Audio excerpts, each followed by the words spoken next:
probablement qu'on va voir fleurir dans les années à venir des boîtes valorisées à plusieurs milliards avec un mec à leur tête qui a un profil un peu dev, tech et business et qui sera capable d'avoir cloné des boîtes où en fait il y a des centaines de salariés. Ça sera des agents IA qui traitent la relation client, le service SAV, le marketing, le PDG, le supra. Voilà. Et est-ce que l'IA va remplacer l'humain sur plein de jobs? Oui, mais pas des chefs de projet qui eux vont devoir encore manager des agents IA au lieu de manager des humains. Donc ouais, un consultant SEO ou dans n'importe quel job, globalement, si vous bossez sur PC 80% du temps et que vous n'avez pas toujours un LLM d'ouvert en onglet navigateur, c'est qu'il y a un problème. Donc je pense qu'il ne faut pas trop s'emballer non plus, mais il ne faut pas non plus s'empêcher d'être visionnaire et avoir quand même un peu un œil sur l'avenir, sur ce qui va se passer. Mais il faut, première étape, se rappeler qu'aujourd'hui, ce qui fait manger, ce qui paye les factures, c'est Google. Salut Elliot, bienvenue sur cette vidéo, comment tu vas?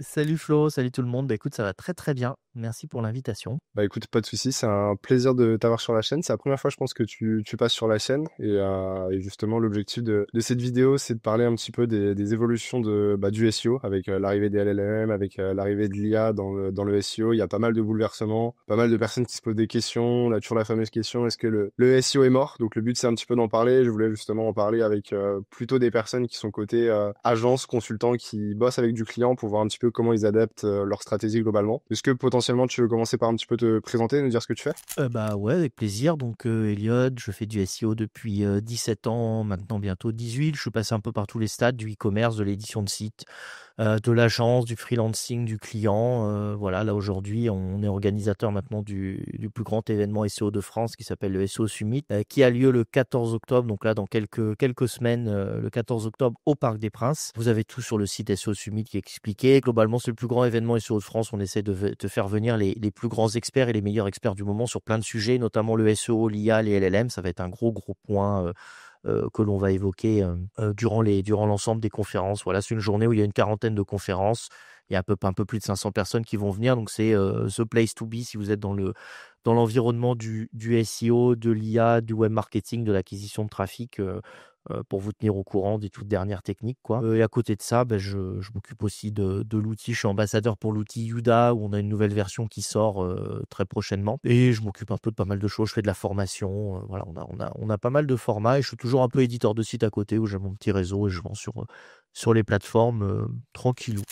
Avant de commencer la vidéo, je voudrais remercier Links Club. Links Club, c'est une plateforme de Links Garden qui permet d'acheter des backlinks thématisés sur un réseau de site privé à partir de 10 €. Avec Links Club, vous pouvez bénéficier d'un audit gratuit de votre site et de votre stratégie de netlinking pour améliorer vos performances sur Google. En utilisant le code promo Florentin en majuscule, vous avez 10% de réduction sur l'achat de vos crédits sur Links Club. Ok, donc un peu touche à tout. Et puis l'avantage, c'est que, comme tu dis, tu as 18 ans d'expérience dans le SEO, donc c'est pas la première fois que tu vas voir, entre guillemets, un gros changement dans le SEO, donc ça va être intéressant d'avoir ton retour là-dessus. Et pour le SEO Summit, un aussi gros quand même, si c'est un peu le plus gros changement que j'ai vu quand même, mais ouais, je suis d'accord avec toi. Ouais, et je disais, pour le SEO Summit, je mettrai le lien dans la description si ça intéresse du monde, comme ça, ils pourront avoir accès directement au lien et ça sera plus simple. Si t'es chaud, on est parti. Go. Et justement, première question, c'est quoi pour toi, qu'est-ce qui a changé concrètement dans le SEO là, sur ces dernières années, peut-être même sur ces derniers mois? C'est quoi pour toi, grosso modo, les gros changements dans le SEO que t'as vu venir et qui sont concrètement en place aujourd'hui? Alors pour moi, en fait, c'est pas depuis plusieurs mois que ça change, c'est depuis 2015, Ok.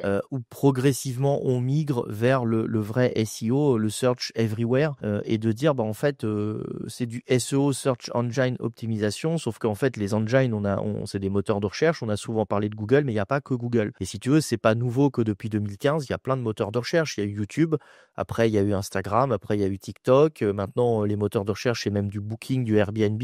Je vois des prestations de référencement sur Booking, sur Airbnb ou sur Le Bon Coin, par exemple. Tu vois, on peut pousser le truc. Donc, en fait, le fait d'ajouter des nouveaux moteurs de recherche, c'est pas nouveau. C'est depuis 2015. Le truc, c'est que les moteurs génératifs, donc type Claude, ChatGPT et tout, font énormément parler d'eux. C'est devenu mainstream. Donc, forcément, on a l'impression que c'est nouveau, qu'il faut être présent sur ces moteurs de recherche.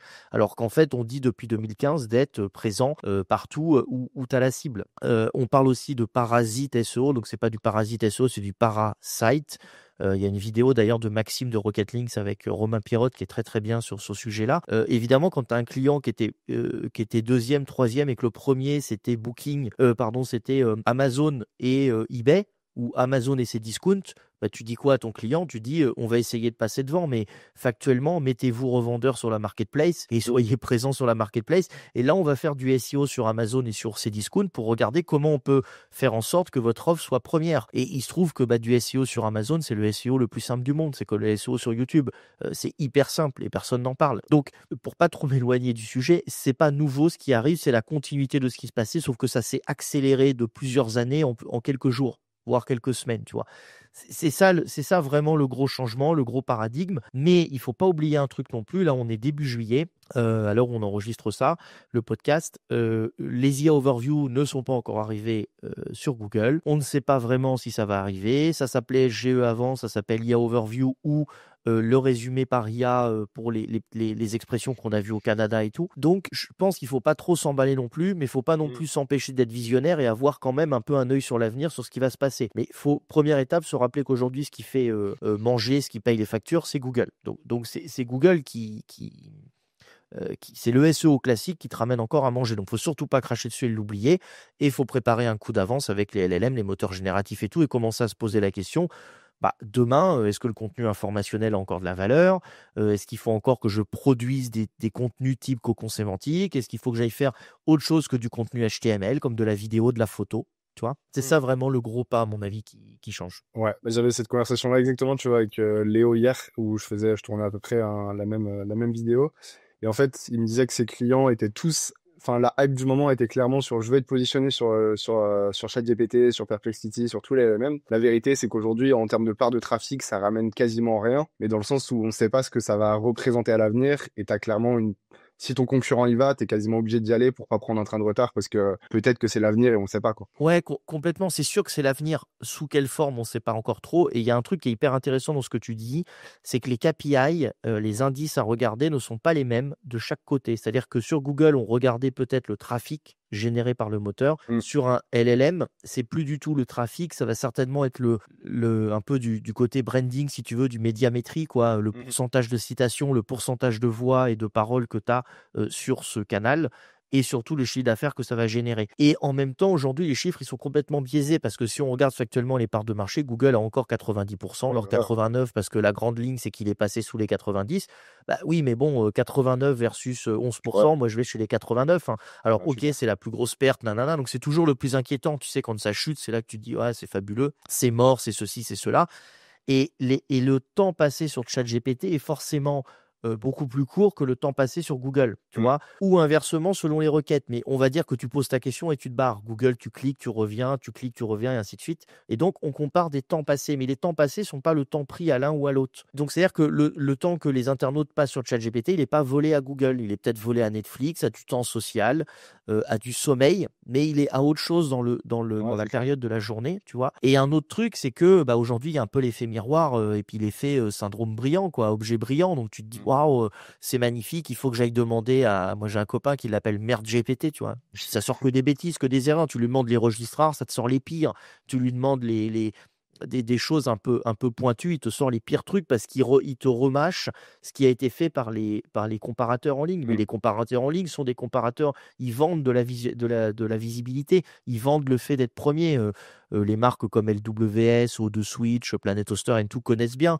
Le top classement des hébergeurs, c'est pas le top classement, c'est celui qui achète la première et la deuxième place, quoi. Très souvent. Donc en fait, il faut comparer ce qui est comparable et souvent les études sont soit selon qui l'a produit, c'est là où il faut regarder aussi qui produit l'étude que tu regardes, c'est plutôt A ou B qui est mise en avant et qui est valorisée parce que les deux sont pas comparables. Et ça, c'est hyper important de se dire s'il y a plus de temps passé ou moins de temps passé sur ChatGPT, c'est pas le même temps que sur Google parce que tu trouves pas l'info de la même manière, quoi. Ouais, et je suis d'accord aussi dans le fait que ça peut être complémentaire, tu vois, alors, t'as les requêtes 100% informationnelles où là, effectivement, sur du court moyen terme, je pense que c'est fini. Par contre, sur des requêtes plus, typiquement des comparateurs, de la recherche de marque, de la recherche de services, où tu vas avoir sur du chat GPT juste de la citation, ton information, elle est faible pour une prise de décision. Tu vois, le mec, après, il va potentiellement aller quand même chercher sur Google pour avoir les avis de cette marque, pour avoir un listing des produits, du comparatif. Moi, je vois ça plutôt comme un nouveau canal, mais complémentaire, tu vois, à Google. Google va falloir qu'il s'adapte aussi, mais sur de la requête vraiment business, je pense que ce sera comme ça que ça va évoluer au fur et à mesure. Moi, je le vois un peu comme un super assistant et en fait, c'est ton super copain à qui tu demandes. Par exemple, Ouais. tu veux acheter des chaussures, tu vas demander à tes collègues de bureau ou à tes potes. Je sais pas, si tu fais de la pratique de randonnée, tu vas demander à tes potes au club de randonnée et toi, tu as quoi comme chaussures? Il va te Mmh. citer des marques. Mais tu vas rien faire avec juste ça. Tu vas devoir aller fouiller. Bah là, je le vois un peu pareil. Tu demandes à ChatGPT qui demain, parce que ChatGPT est en train de se mettre OpenAI, pardon, est en train de se mettre au device. Mmh. Apple, s'ils rachètent Perplexity et ils ont déjà le device, donc ils se retrouvent avec le téléphone, le support en fait, et le modèle de langue et le moteur de recherche. Ce qui est hyper important, il faut les trois pour que ça fonctionne bien.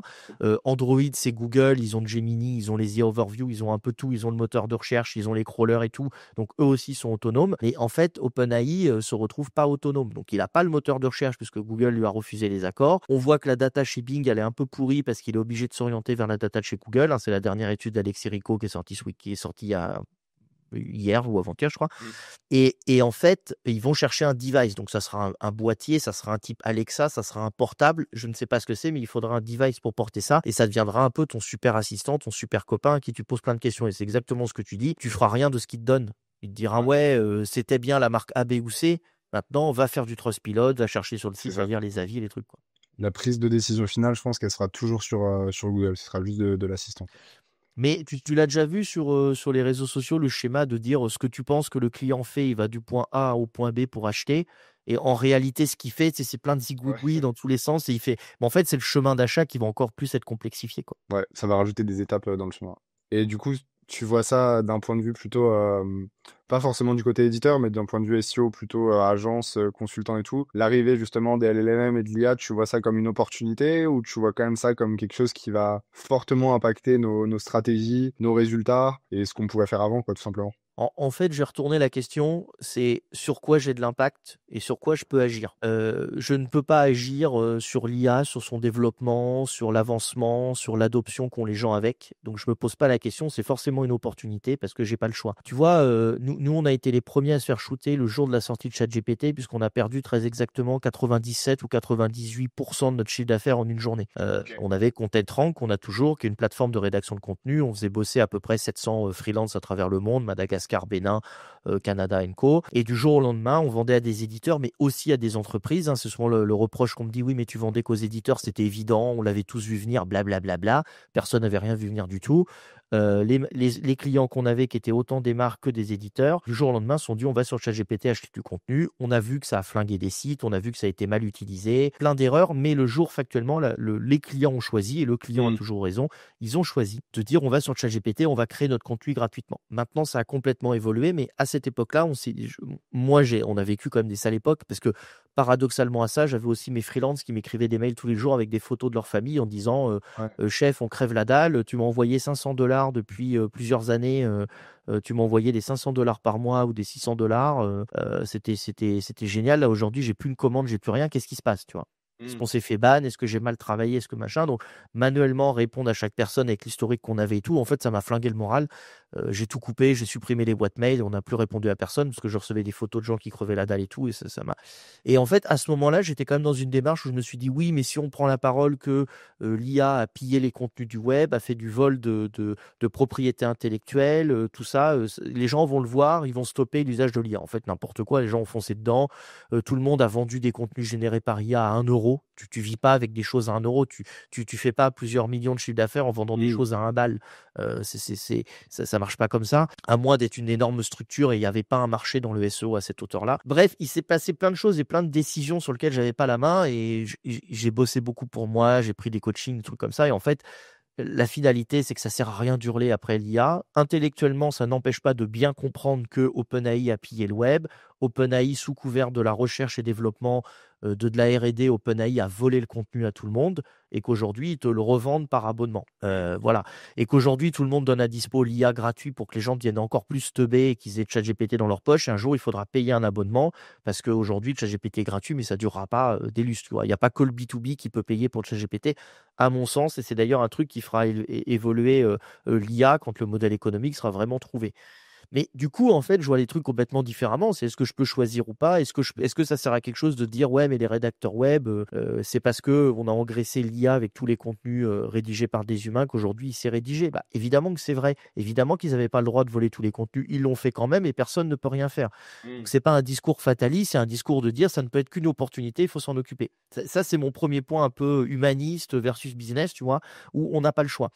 Sinon, tu vas élever des chefs dans le Larzac et tu deviens militant écologiste et tout, ce qui est aussi une bonne voie, j'ai pas de problème avec, mais c'est pas moi, je suis pas lié avec ça. Ouais. Donc, c'est forcément une opportunité. Et après, je regarde autour de moi, ceux qui prennent le lead aujourd'hui, c'est ceux qui ont implémenté l'IA dans leur business, ceux qui ont automatisé. L'automatisation est pas nouvelle, sauf qu'à un moment donné, quand il fallait un humain pour réfléchir, maintenant tu mets une IA. Donc en fait, l'automatisation est démultipliée parce que tu avais des points de blocage où il fallait que l'humain choisisse. Maintenant, c'est un cerveau IA, un agent IA qui a le boulot d'un humain. Probablement qu'on va voir fleurir dans les années à venir des boîtes valorisées à plusieurs milliards avec un mec à leur tête qui a un profil un peu dev, tech et business et qui sera capable d'avoir cloné des boîtes où en fait il y a des centaines de salariés. Ça sera des agents IA qui traitent la relation client, le service SAV, le marketing, le PDG, le Supra. Voilà. Et je pense que c'est forcément une opportunité parce que si tu le prends pas, tu vas continuer à te charger des salaires sur le dos et en termes de rentabilité, tu t'y trouveras pas avec un mec qui fait bosser une IA, quoi. Ouais, c'est clair. Et on peut dire ce qu'on veut, mais tu t'y retrouveras pas.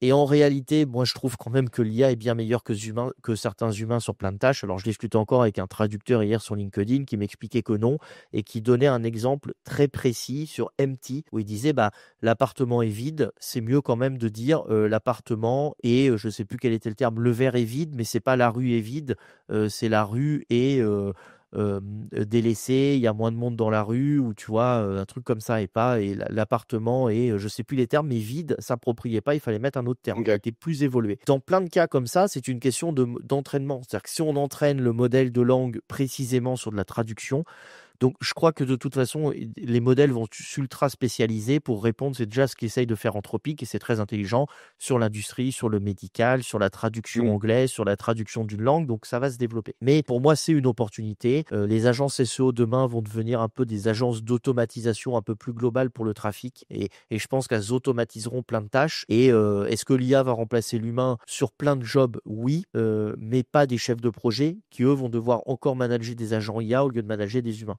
Donc, si tu es un humain sur le bas du panier, probablement qu'on va te remplacer. Si tu es un humain sur le haut du panier, bah, tu vas devoir gérer l'IA et rattraper toutes les erreurs, toutes les bêtises, améliorer tes prompts, reprompter, retravailler, refaire tes process, recorriger derrière et tout. Et donc, ça amène quand même un fait, c'est qu'il faut peut-être un humain au lieu de 5. Donc, tu en as 4 qui vont chez Pôle emploi. Et qu'est-ce qu'on leur donne comme job? Aujourd'hui, moi, j'ai pas la réponse, je vois pas de job. Par contre, je vois bien quand même que bien implémenté dans une entreprise, l'IA te permet de produire des choses plus qualitatives en moins de temps. On peut dire ce qu'on veut, on peut râler, on peut me donner des exemples très précis. Je vois qu'au global, c'est vrai, l'IA te permet d'aller plus vite et de faire mieux. Et évidemment, il y a des moments où ça ne marche pas et là, il faut un humain. Mais l'humain il intervient peut-être 20% ou 15% du temps. Donc tout le reste Ouais, du c'est temps, ça. ça tourne un peu tout seul quand même, quoi. C'est comme sur une chaîne de production, tu vois, en usine où bah finalement tout est automatisé et son humain c'est de faire le SAV que la chaîne de production fonctionne. Et donc je pense qu'on aura des systèmes à peu près similaires sur l'IA où tu peux créer tout ton process de manière automatique avec l'IA. Et finalement le travail de l'humain c'est de gérer cette chaîne, vérifier qu'il n'y a pas de casse, vérifier que tout fonctionne bien et peut-être être Et, sur la sortie à bah, justement être sur la vérification, mais t'enlèves toute cette et partie production sur toute la chaîne quoi.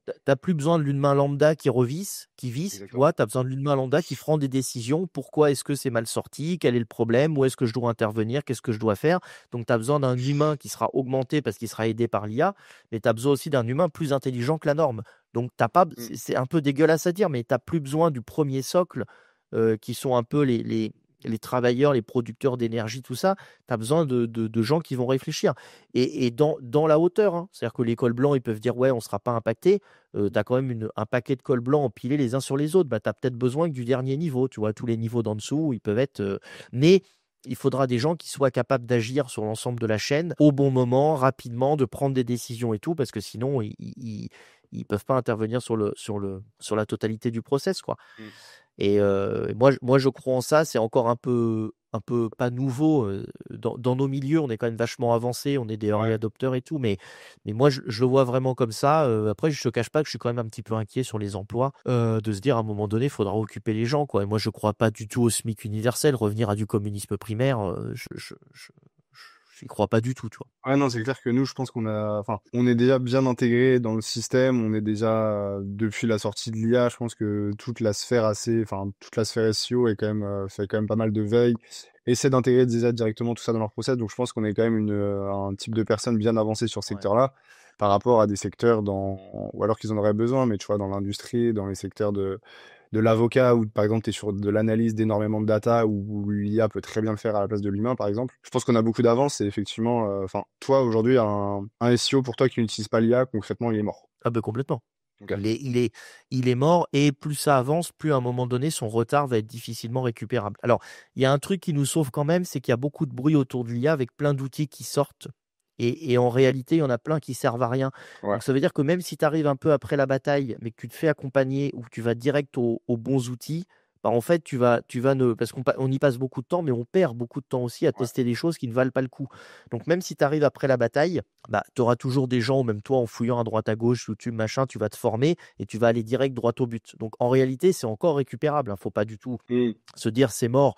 Tu sais, le syndrome de se dire bah, c'est trop tard, c'est mort, je ne fais rien.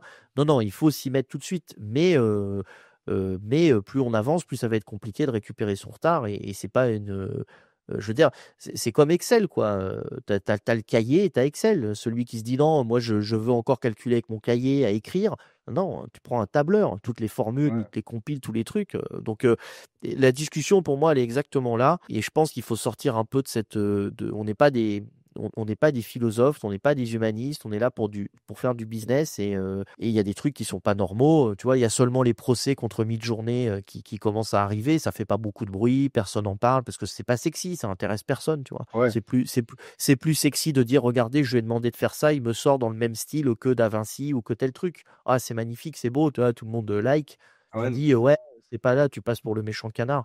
Et en réalité, tu n'auras jamais raison. Donc ouais, un consultant SEO ou dans n'importe quel job, globalement, si vous bossez sur PC 80% du temps et que vous n'avez pas toujours un LLM d'ouvert en onglet navigateur, c'est qu'il y a un problème. Ok, ouais. C'est une bonne phrase. Ouais. Ah non, mais Et même moi, je suis pas tant utilisé, enfin, je suis utilisateur quand même, mais par rapport à, tu vois, j'étais dans une coloc à Dubaï avec d'autres entrepreneurs, et j'étais avec un mec qui avait une agence de génération de leads, et vraiment, lui, c'était son assistant, mais H24, il avait des GPT personnalisés sur toutes ses tâches, sur sa bouffe, sur ce programme de muscu, sur chaque part de son business.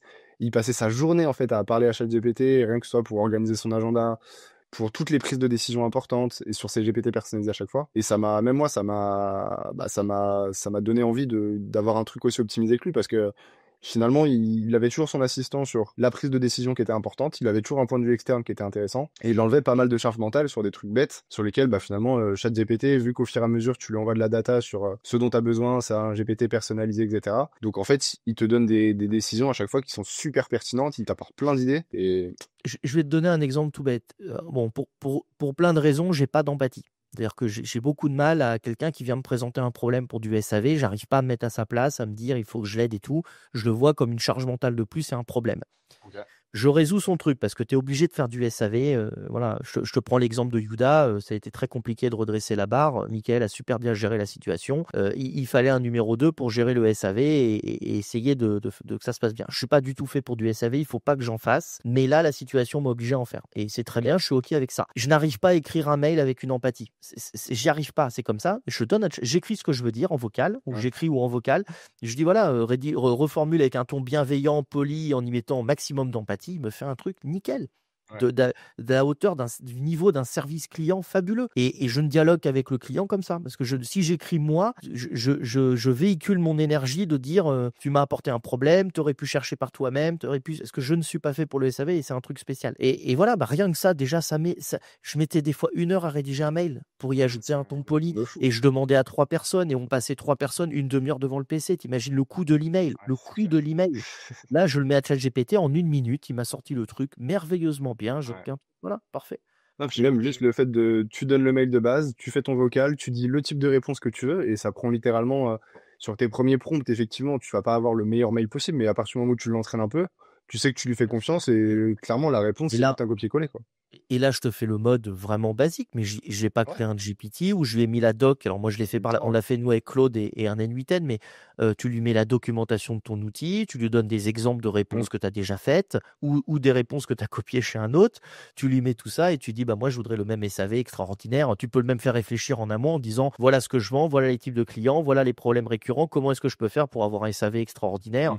et faire du mieux possible. Et il va te créer, il va te donner plein d'idées. Tu pourras avoir un chatbot, tu pourras avoir ceci, tu pourras avoir cela, essaye de prendre un assistant. Et en fait, le côté conversationnel est hyper important pour ça, parce que ça t'est déjà arrivé d'être tout seul. Alors, moi, je bosse que en équipe, on est une agence, on est une quinzaine et tout, mais quand tu es solopreneur ou tout seul, des fois, ça t'est déjà arrivé de dire je dois prendre le téléphone pour appeler quelqu'un et juste envoyer la balle.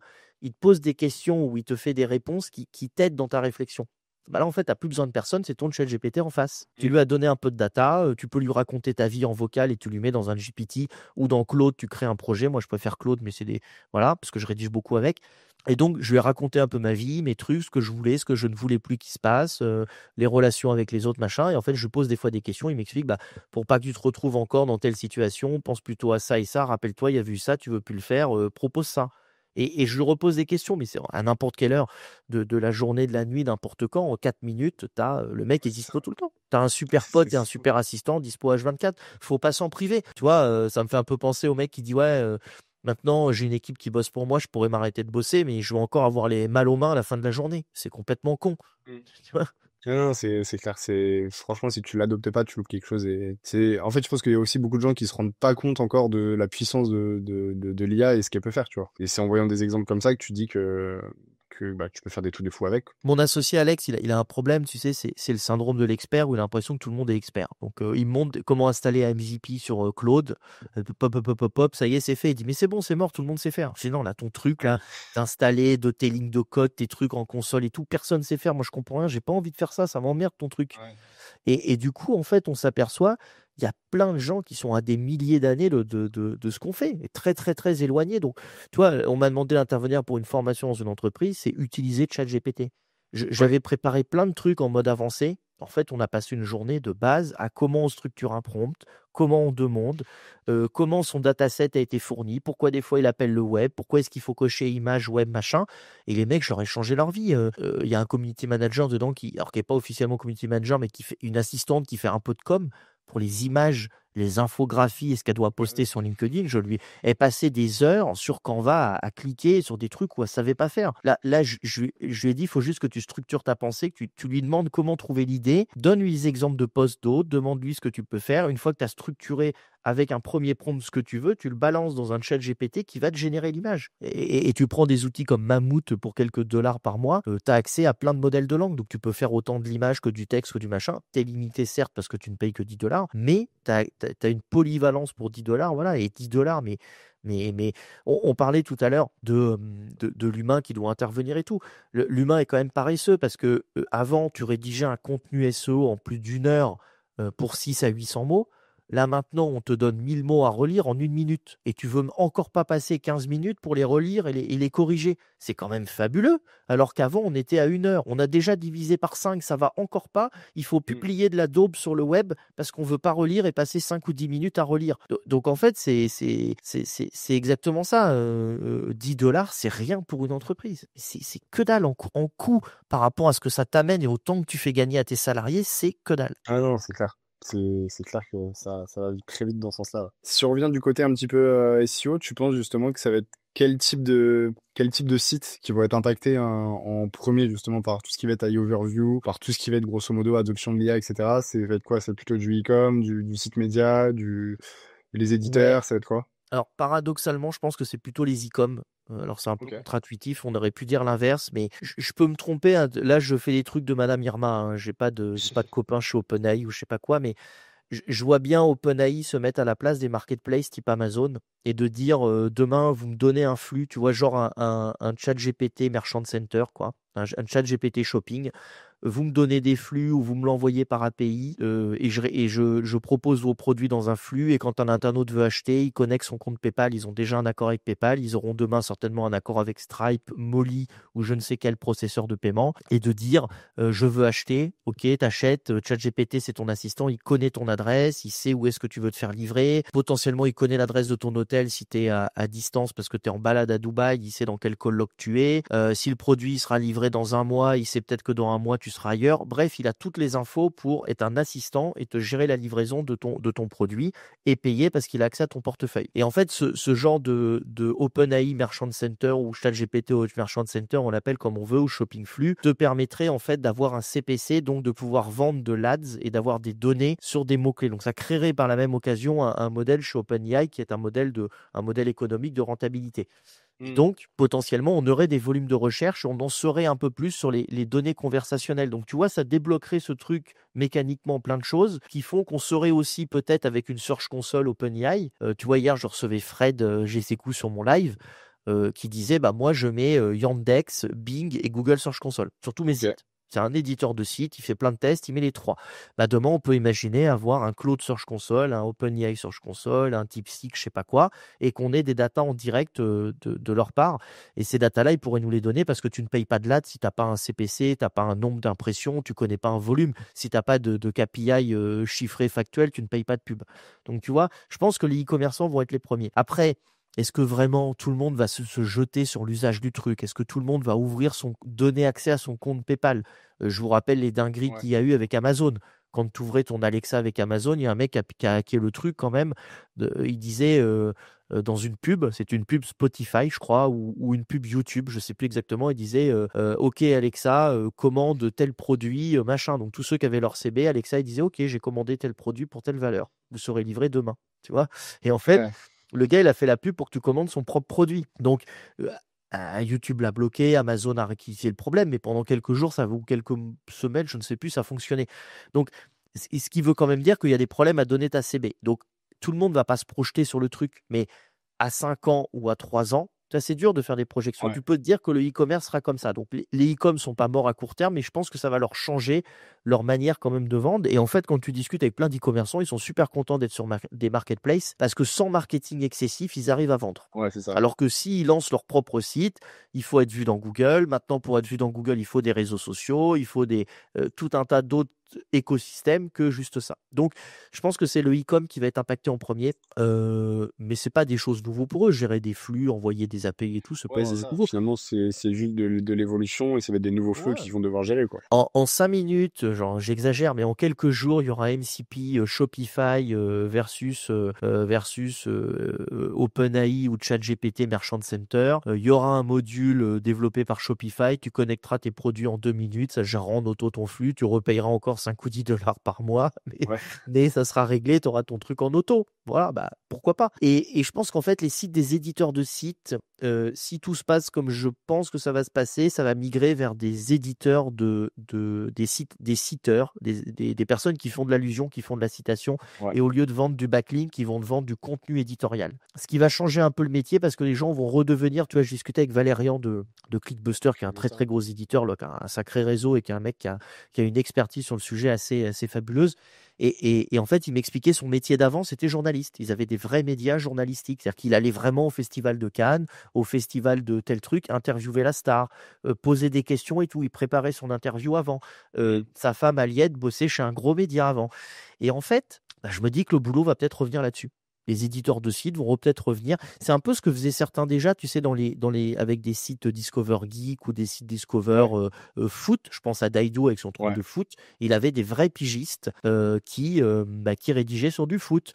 Je pense à Fabien Elrard, je crois, il a un truc sur le geek, donc il pose des vraies questions, tu vois, il interviewe des vrais mecs, si je dis pas de bêtises, tu vois. Il y a plusieurs éditeurs qui étaient rentrés dans cette logique-là de dire, bah moi, je suis un média, j'ai ma carte de presse sans pousser juste là, mais je suis invité à des festivals et tout, et je vais voir poser des vraies questions. Donc je pense que pour les éditeurs, ça va migrer là-dessus. Je trouve que c'est quand même un moins gros séisme que les e-commerçants. Je sais pas pourquoi, tu vois, je trouve que c'est un peu plus l'évolution du métier. Et après, la question va devenir, si tu veux, pour tous les sites qui avaient une acquisition sur Google, où le mécanisme de la visibilité Google, c'était il faut être présent sur plein de mots-clés.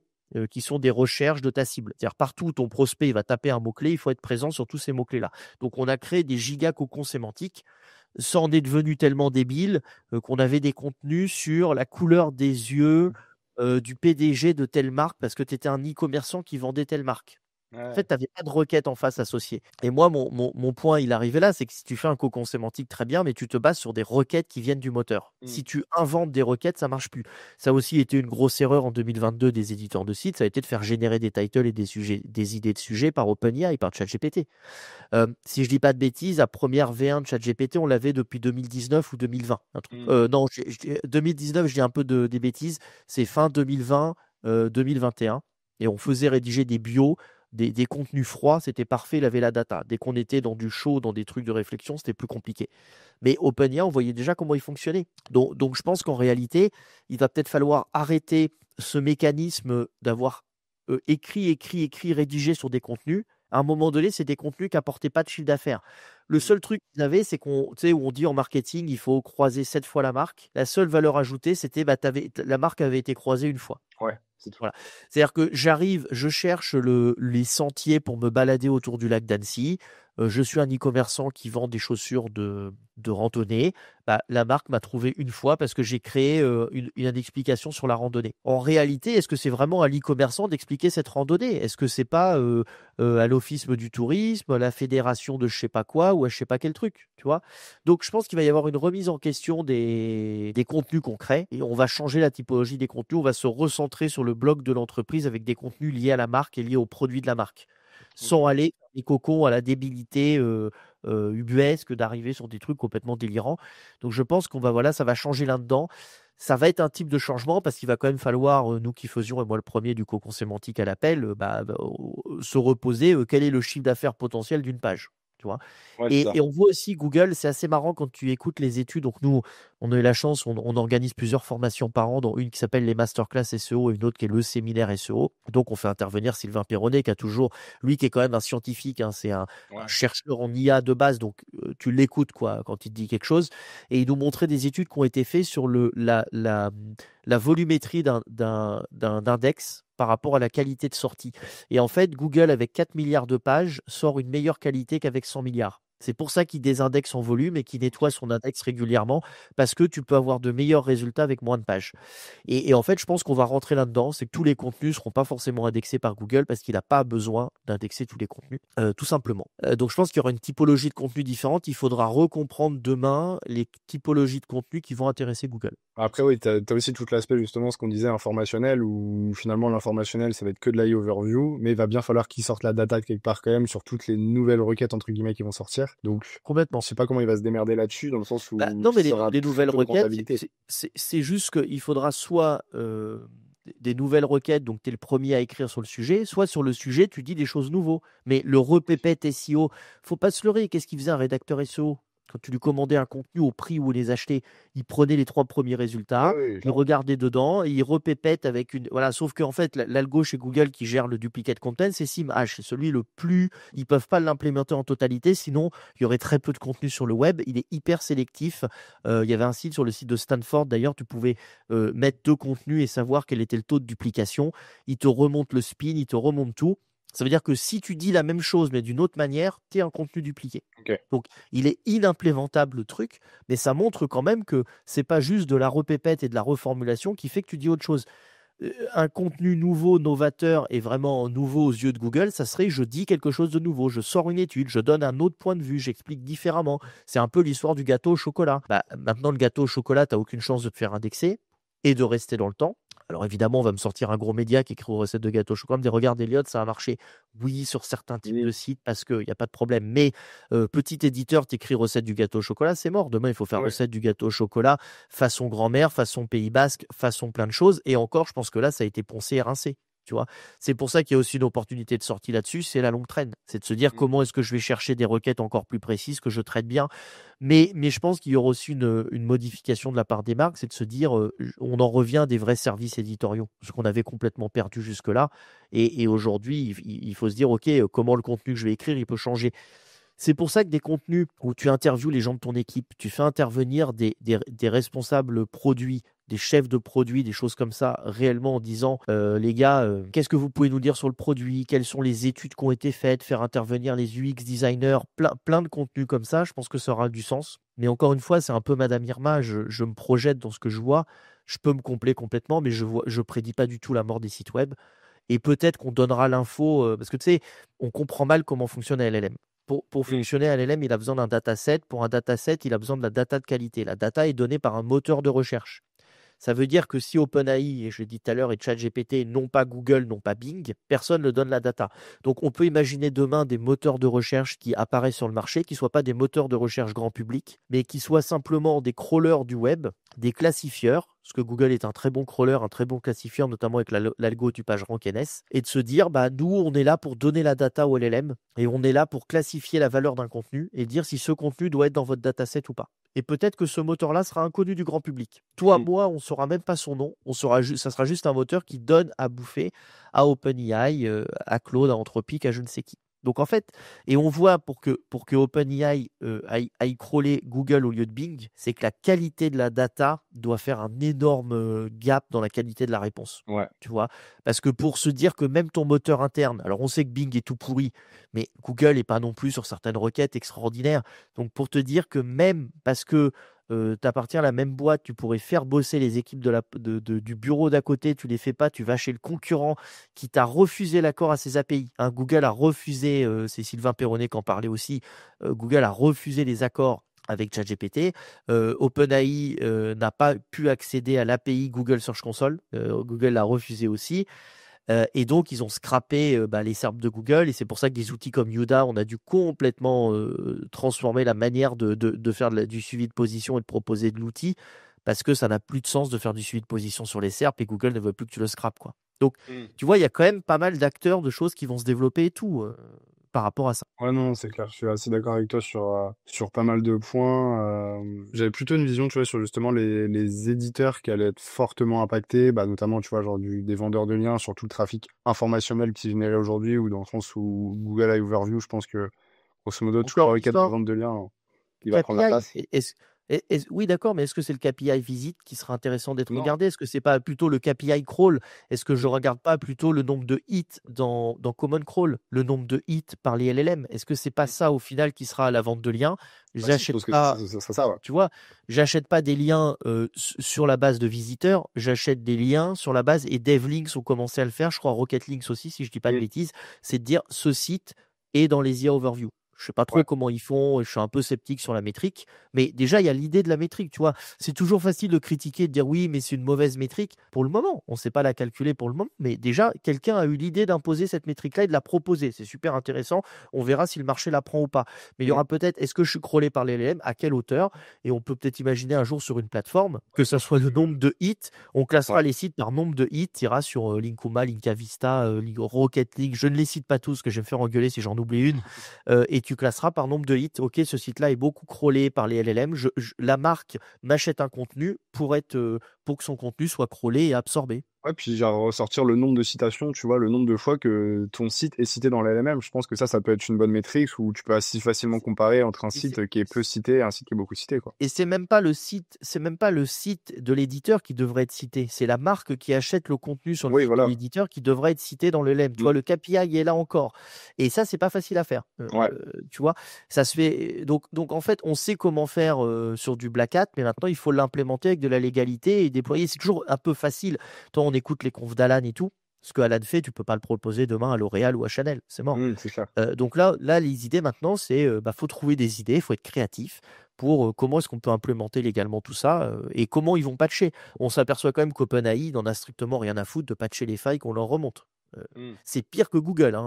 Et même moi, côté vendeur de liens, tu vois, sur les contenus, je l'ai pas encore vu trop cet aspect-là où les acheteurs vont m'acheter des contenus, ils vont plutôt mettre en avant des citations de marque en plus de mettre leurs liens.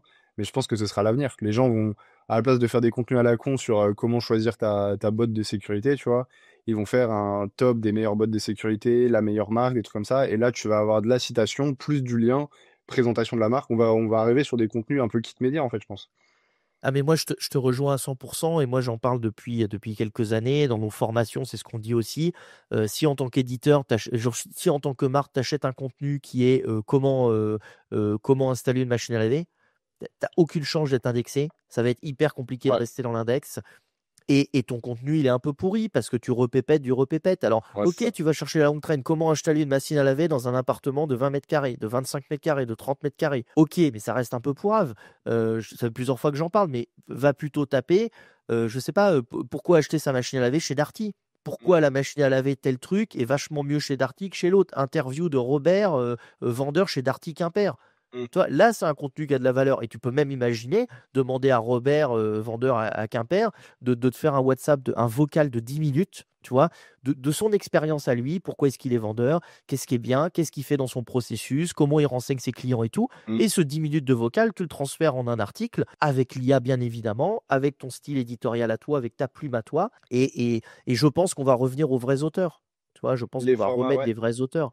Les formats interviews, j'en ai eu quelques-uns, tu vois. Ça Complètement. commence à arriver. J'en ai pas eu beaucoup, mais je pense que j'en ai eu 4-5 depuis le début de l'année, là, où j'en avais jamais eu avant, et je commence à en avoir quelques-uns. Ouais. Bah, nous, en netlinking, on fait ça depuis 2021.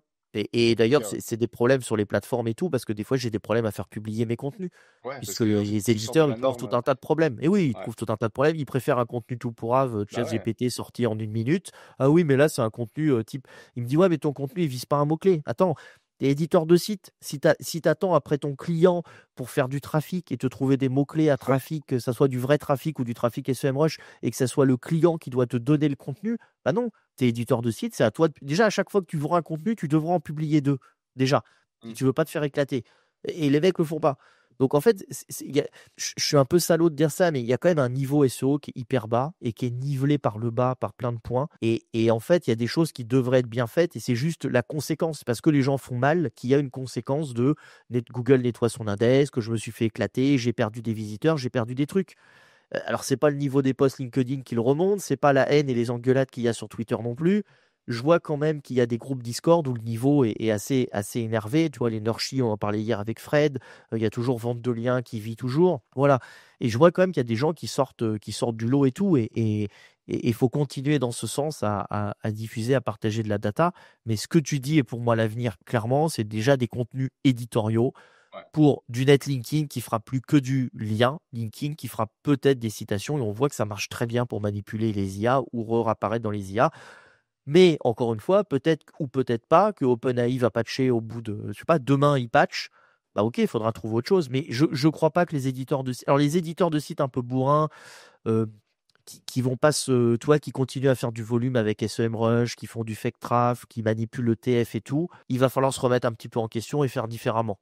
Mm. Mais c'est pas le virage est pas impossible à faire, tu vois. Oh non, faut juste adapter ses process et voir ce que le marché attend de nous concrètement, quoi. Il va y avoir des nouvelles opportunités, comme tu dis, sur les Ouais. citations. Bah, voir comment tu peux structurer une offre là-dessus. Aujourd'hui, les plateformes le proposent pas encore forcément, donc ça va être à nous potentiellement d'aller chercher les acheteurs en direct, leur proposer ça, avoir des KPI pour leur dire que bah ouais, notre site il est intéressant par rapport à un site concurrent. Et tu structures une offre qui est cohérente là-dessus, tu leur apportes de la data sur bah ok, ça marche, on l'a déjà fait, etc. Je vois pas pourquoi ça marcherait pas, quoi. Ouais, et puis faut pas se leurrer. Nous sur netlinking.com, donc Michael a voulu changer à un moment donné et on s'est retrouvé sur une vision du lien qui est un peu qui est vraiment différente de ce qu'il fait ailleurs. Et donc d'un point de vue branding, il a choisi de refaire une version netlinking.com et pas netlinking.fr.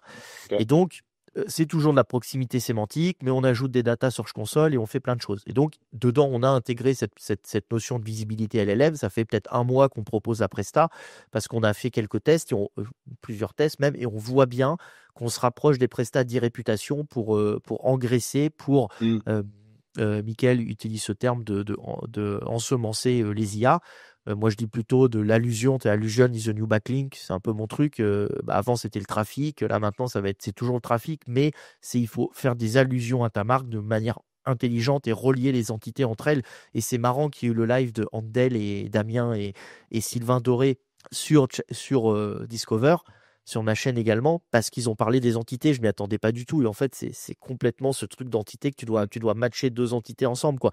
Ta marque et par exemple le sentier, le nom du sentier à côté du lac d'Annecy pour aller marcher. Et toi, tu as peut-être une marque qui vend des chaussures, bah, en fait, il faut matcher les deux entités. Et donc, si nous, on propose cette prestation sur netlinking.com et qu'on bosse déjà avec des grandes marques, c'est évident que demain, les autres plateformes vont réagir. Links Garden, Jackie, il a frappé très vite.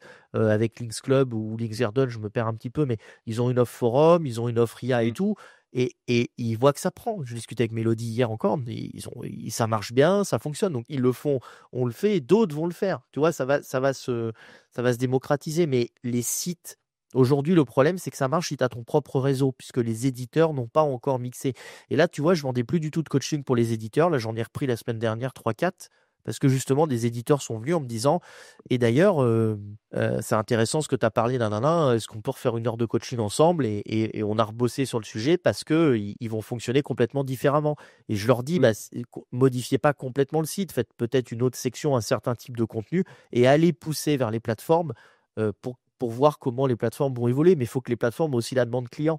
Donc, si tu veux, il faut que tout soit aligné dans la chaîne. Et comme tu le disais, et toi, je sais que tu vends beaucoup en direct aussi, pourquoi pas les proposer aux marques, aller dire, voilà, ou aux agences. Les réseaux des éditeurs, vous pouvez pousser aussi vos réseaux aux agences en disant, moi j'ai 50 sites sur un peu toutes les thématiques. Si vous avez des clients dans l'eau, nous on fonctionne comme ça, quoi. Ouais, non, clairement. Bah, les plateformes vont prendre ce virage, mais je pense qu'il y a de l'argent à prendre avant que le virage soit pris par les plateformes. Donc, autant commencer déjà à structurer. Une fois que les plateformes proposeront leur offre, on intégrera les offres sur les plateformes. Mais en attendant, à mon avis, il y a déjà de la demande, donc autant être prêt, quoi. Et puis les LLM, s'ils ont déjà la réponse, ils iront pas en absorber d'autres. Ouais, Il y a voilà, cette question de se dire, est-ce que si je suis le premier à lui donner l'info, je vais peut-être pas rester plusieurs mois ou plusieurs années en étant premier avec cette info, et celui qui arrive après, il a peut-être moins de marge de manœuvre, quoi. C'est clair. Est-ce que tu penses, justement, avec tout ce qu'on a dit là, que sur du SEO classique, le juste contenu, on va dire, sur une thématique, pas sur des thématiques très très confidentielles, mais juste du simple contenu backlinks, c'est quelque chose qui peut encore fonctionner aujourd'hui? Ou toi, si tu fais de la presta, t'intègres forcément d'autres choses avec potentiellement de la citation LMM, du 360, d'autres choses? Moi, c'est toujours la même chose, tu sais, c'est Laurent Borelli qui disait ça, il faut avoir les moyens de ses ambitions, et ça dépend où en est la marque. Moi, je peux proposer des prestats GEO, blabla, trucs bidules avec des sommes folles, il n'y a pas de problème. Le truc, c'est quand une marque vient te voir et qu'elle te dit, à 10 000 ça passe, mais à 50 on arrête de discuter, on essaie de se débrouiller à 10 000. Et si la marque avant, elle a fait 0 et qu'elle vient de voir et qu'elle part de 0, je pars pas dans des trucs de données structurées, je sais pas quoi. Faisons la base. On monte un petit blog, on crée les contenus, on vérifie les web perfs, on vous fait un peu de backlink, et ça suffit. Ça marche très bien. Par contre, quand une marque vient me voir, on me dit, ouais, on est top 3 dans le complètement au pif, le rachat de crédit, comment est-ce qu'on fait pour passer top 1? En fait, ça se fait pas sur Google. Ouais, ok.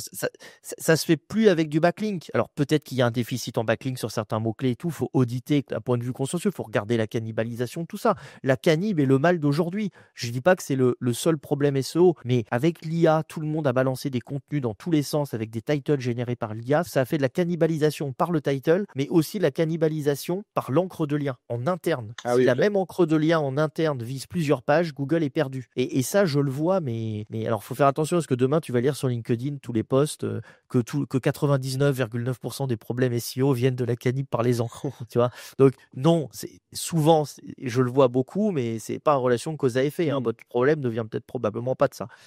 Et en fait, faut savoir d'où est le client, mais c'est ça qui fait l'expertise. Et en fait, je donne souvent cet exemple. Tu as plein de problèmes et tu as plein de cartes à aligner en SEO, mais si tu as fait dépenser 30 000 euros à ton client parce que tu as fait de la web perf, c'était pas ça, mince. Ok, j'ai fait du netlinking, encore 10K. Ok, c'est pas ça. J'ai acheté du contenu, 10K, c'était pas ça. T'en es à 30K et t'as pas trouvé le vrai problème, qui était peut-être juste un problème d'hébergeur qui bloque certains bots. Ça, je l'ai vu. En fait, régler l'hébergeur qui botte certains bots, c'est peut-être 800 euros ta journée à toi, 800 ou 1000 balles de presta, et le reste, c'est à l'hébergeur. Et en fait, c'est ça l'expertise aussi, où je veux pas faire de guerre jeune versus vieux, mais l'expertise, c'est aussi d'essayer de trouver la bonne carte et le bon problème. Et au pif, ce que j'appelle le pif, c'est pas le pifomètre au pif, c'est vraiment, tu sens d'où pourrait venir le problème parce que tu as fait plusieurs centaines d'audits et évidemment que tu vois plus facilement qu'un jeune d'où ça vient. Et ça, c'est vrai dans tous les métiers. Je veux pas dire, ne prenez pas des consultants SEO jeunes. Si vous avez besoin de la base parce que vous savez pas, c'est très bien. Avec un jeune, il n'y a aucun souci. Si tu as besoin d'un problème où tu as plusieurs agences qui est passé, peut-être que c'est le senior qu'il te faut, tu vois. Comme dans tout métier, il n'y a rien de nouveau.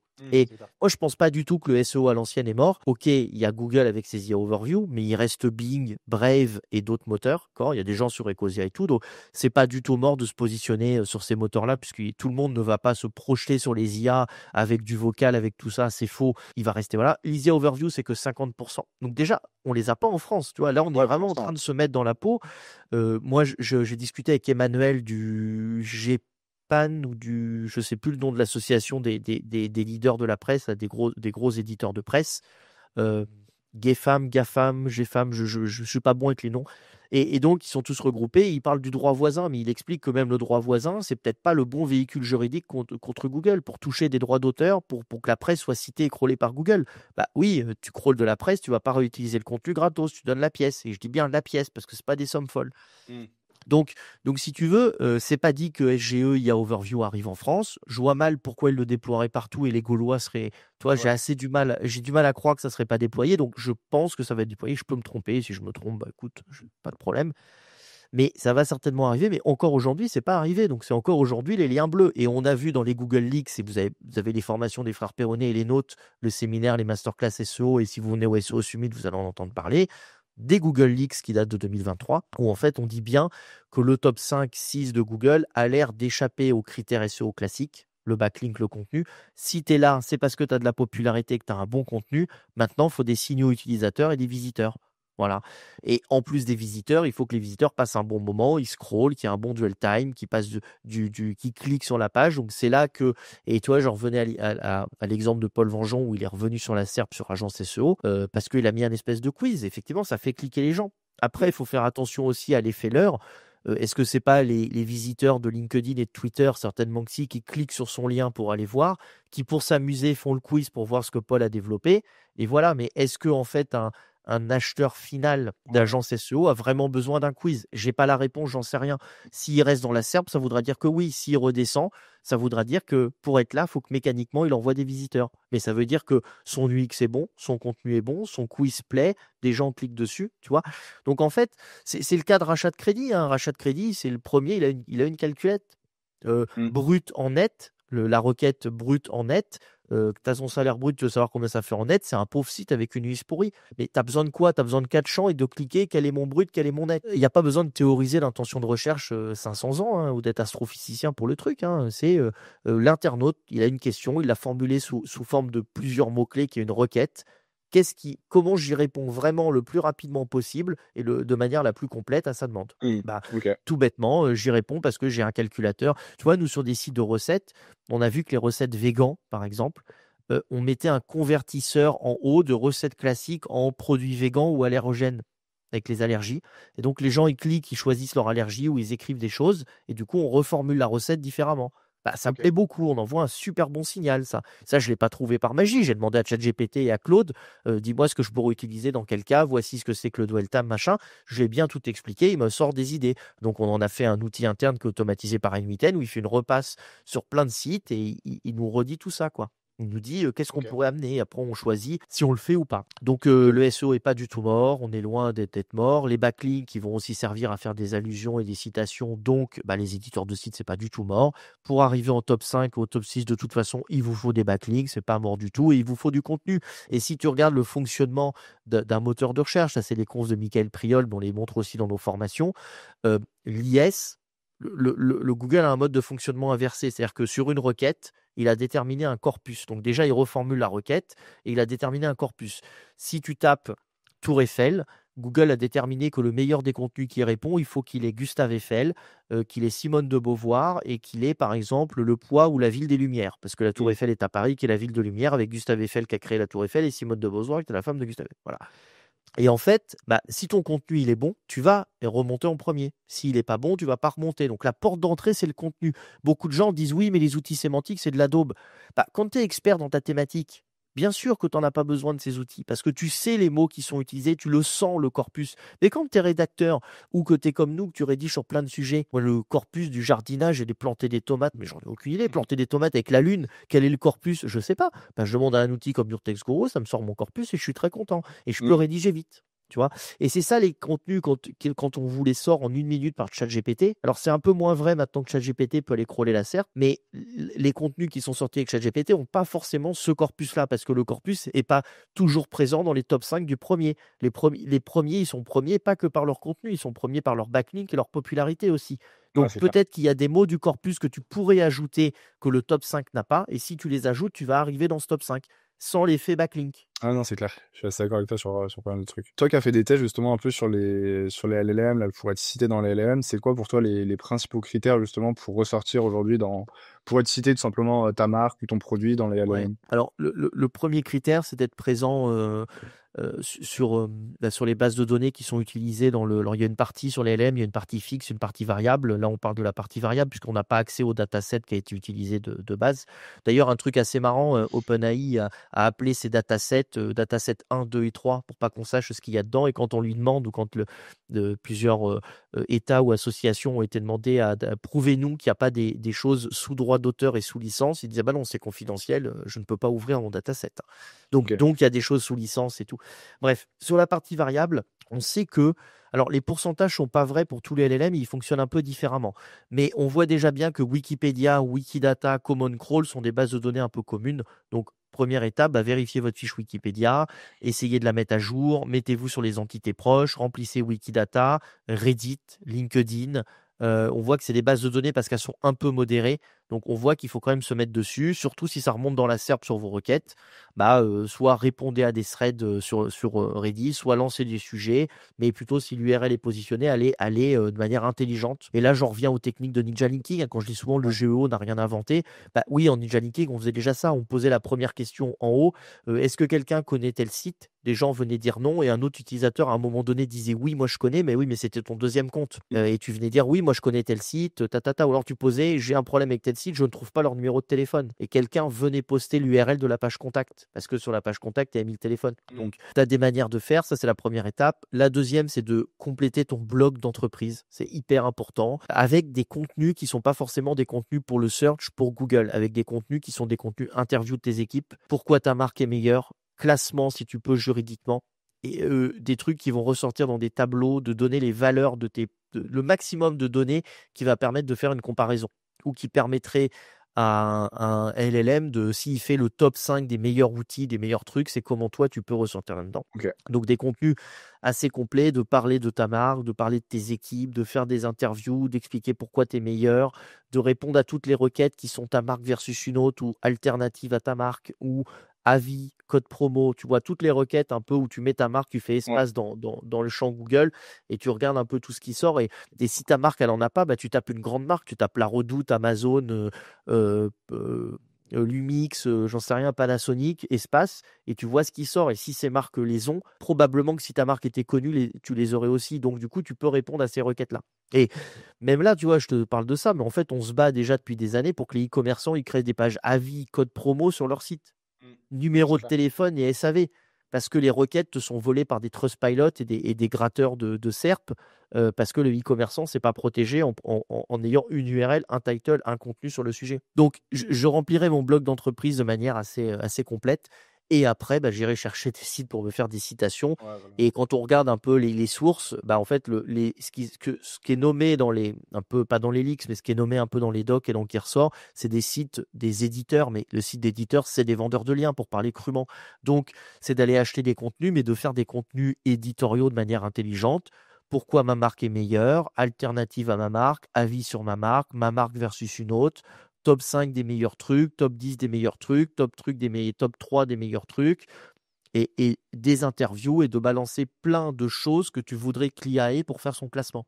Parce Et que tu penses que t'as- tu vas avoir la même logique que sur le netlinking où tu vas avoir il va falloir que tu achètes des citations sur des spots qualitatifs ou plutôt sur de la quantité, un mix des deux comme des stratégies de netlinking? un mix des deux, mais Ok. par contre, je pense que la qualité aux yeux d'un LLM, c'est un site avec un site focus et un radius de l'article. Le site focus, c'est un truc que vous aurez dans le nouvel outil Yuda, ça, et sur netlinking.com, vous l'avez aussi.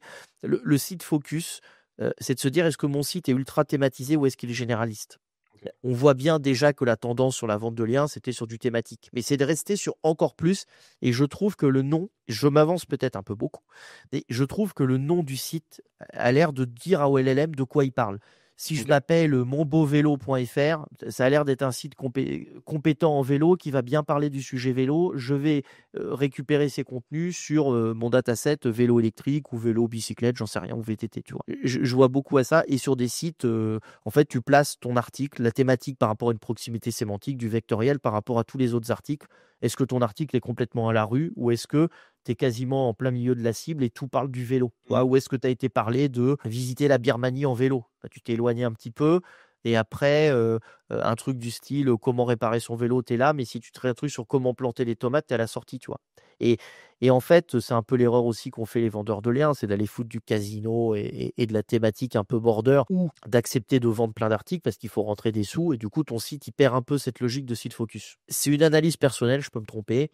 Mais je trouve que la qualité d'un site vu par le LLM, c'est un peu ça. Évidemment, au-delà du web design, puisqu'un un crawler ne verra pas de web design, c'est qu'il soit en web perf hyper chaud, hyper énervé en web perf, quitte à diminuer la qualité visuelle du site pour les LLM et bien sûr les données structurées. Et je pense que là, à Bâle, on va avoir des pépites, genre des gens qui vont fouiller les données structurées de manière beaucoup plus énervée.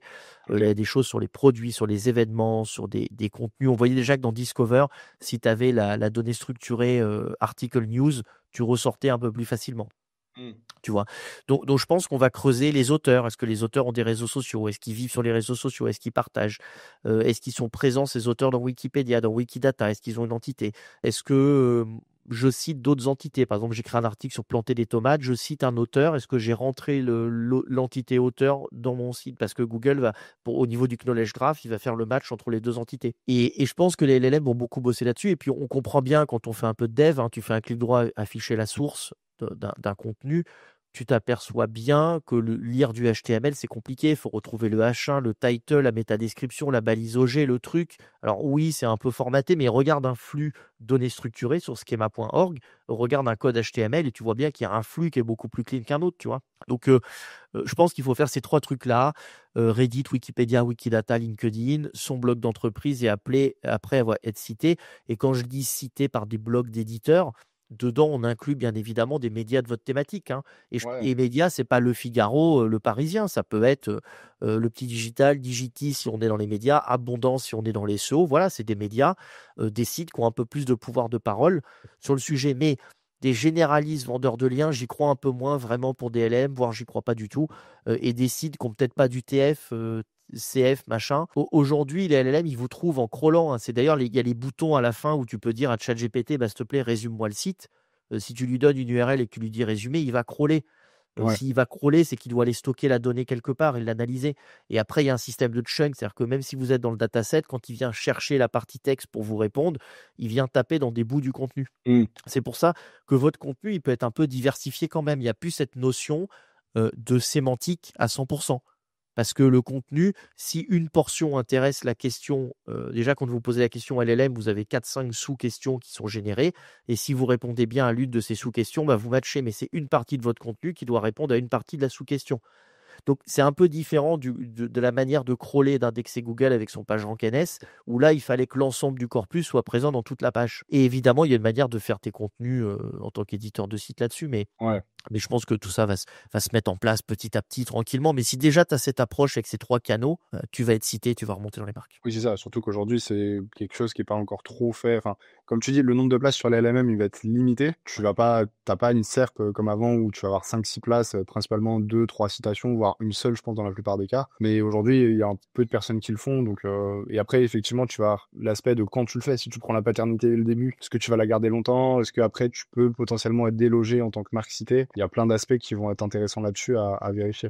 Est-ce que c'est une question de date? Tu vois, on parlait de ChatGPT, il a l'air de bien aimer quand tu as des 2025. Alors, il cite jusqu'à du 2023. Il aime bien quand il y a la date, ça lui permet de se repérer dans le title. Bah, est-ce que ça sera un hack ou pas? Tu vois, tout est un peu à découvrir. On parlait d'opportunité tout à l'heure. Ouais, là, clairement. Un jeune qui arrive dans le game, à part l'expérience sur la partie gestion de projet et identification des problèmes et ce qu'il faut proposer, sur la partie purement technique métier, il y a tout à réapprendre. Pas C'est tout. ça. Il y a d'énormes bases, mais il y a un peu à revoir. C'est un nouveau moteur avec des nouveaux critères de pondération. Il faut trouver quels sont les critères et comment ils sont pondérés, tout bêtement. Ouais. Donc, c'est de faire de la R&D, comme il y a eu à l'époque Paul Sanchez, Laurent Bourrelli, Kevin Richard, il y a eu Sylvain Richard avant, et j'oublie certainement des noms de gens que j'ai pas connus du tout. Mais effectivement, en 2002, 2003, les backlinks et le contenu, on l'a pas trouvé parce que Google nous l'a dit, hein. Ouais, non, c'est Et clair. les jeunes aujourd'hui qui arrivent dans le SEO, je trouve qu'ils ont un peu oublié cette idée, parce que maintenant tout est expliqué dans le SEO, tout est Ouais. documenté, donc c'est facile de faire du SEO.